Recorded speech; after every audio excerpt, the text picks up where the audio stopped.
विश्व 24 न्यूज हर पल आपके साथ। नमस्कार।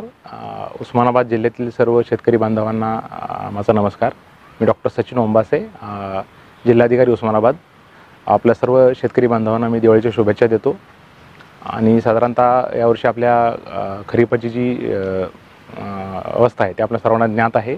आपल्याकडे अतिवृष्टी झाल्यामुळे बऱ्यापैकी सोयाबीन आणि इतरही पिकांचं मोठ्या प्रमाणावर नुकसान झालेलं आहे। तर त्या संदर्भात शासनाने जवळजवळ 200 कोटीची निधी आपल्याला उपलब्ध करून दिलेला आहे आणि आपण दिवाळीपूर्वीच ही सर्व रक्कम शेतकऱ्यांच्या खात्यामध्ये जमा केलेली आहे।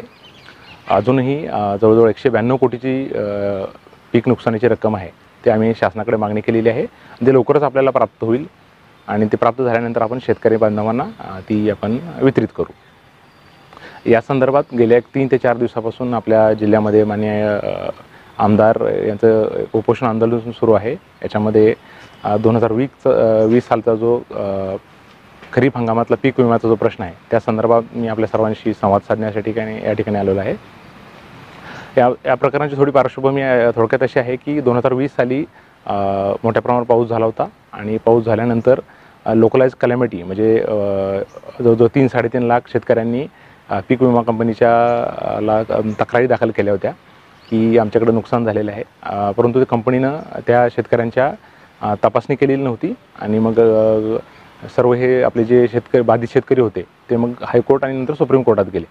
मग सुप्रीम कोर्टानं आणि हायकोर्टानं या सर्व शेतकऱ्यांना शासन निर्णयानुसार आपला पीक विमाचा जो शासन निर्णय आहे त्याच्यानुसार लाभ देण्याचे डायरेक्शन दिलेले आहे। त्यानुसार सुप्रीम कोर्टानं त्यांना तात्काळ 200 कोटी रुपये जमा करण्याचे निर्देश दिले होते। ते कंपनीनं ते सुप्रीम कोर्टामध्ये जमा केले।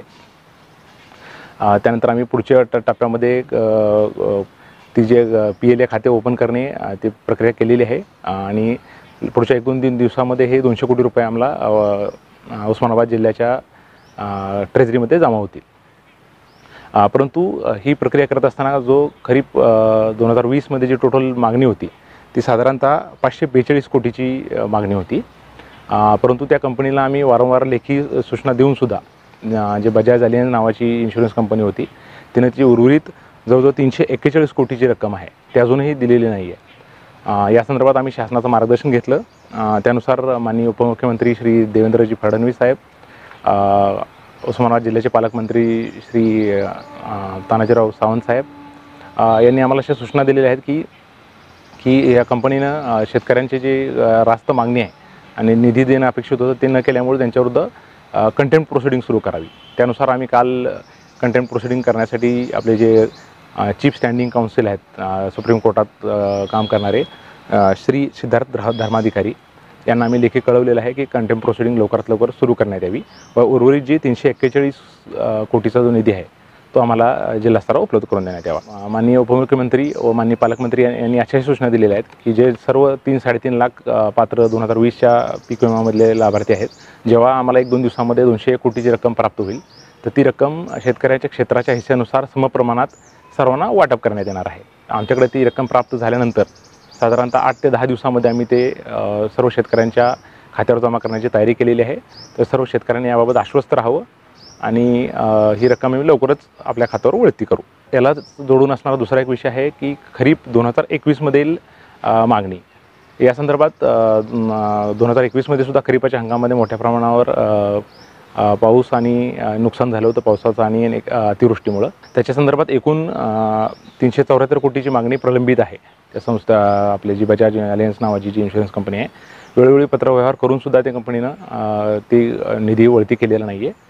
या संदर्भात मग शासनानं आम्हाला अशा डायरेक्शन दिले आहेत की तुम्ही आपण त्यांना कायदेशीर नोटीस देण्यात यावी। त्यानुसार आम्ही त्यांना कायदेशीर नोटीस दिलेली आहे आणि त्यांचा कायदेशीर नोटीसचा पिरियड संपल्यानंतर आम्ही मग हायकोर्ट किंवा सुप्रीम कोर्टामध्ये कायदेशीर सल्ल्यानुसार रिट दाखल करण्याची कारवाई लवकर सुरू करू। जी ओव्हरऑल आपली जी म्हणजे आपल्या पीक नुकसानी असेल आणि अतिवृष्टीची जी आणि खरीपाच्या पीक विम्याचा जो विषय असेल ही आपली वस्तुस्थिती मी आपल्यासमोर मांडण्याचा प्रयत्न करत आहे आणि आपल्या माध्यमातून आपले जे आमदार महोदय आहेत श्री कैलास पाटील साहेब यांनासुद्धा मी विनंती करतो की प्रशासन शेतकऱ्यांच्या सर्व प्रश्नासंदर्भात संवेदनशील आहे, गंभीर आहे आणि सर्व प्रयत्न 100% प्रयत्न आपण जे शेतकऱ्यांना जे हक्काचे जे निधी आहे तो त्यांना मिळाला पाहिजे।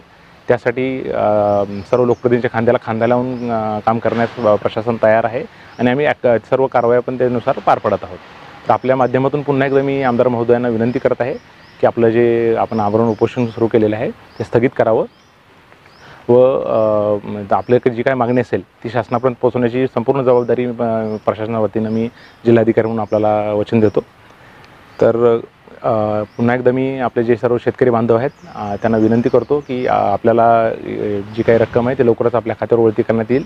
अतिवृष्टीची सुद्धा जी काही रक्कम होईल ती लवकरच जशी प्राप्त होईल आम्ही तात्काळ आपल्याला जमा करण्यात येईल. आणि पुन्हा एकदा सर्व आपल्या ज्या शेतकरी बांधवांना मी दिवाळीच्या शुभेच्छा देतो आणि माझे 2 शब्द संपवतो. जय हिंद.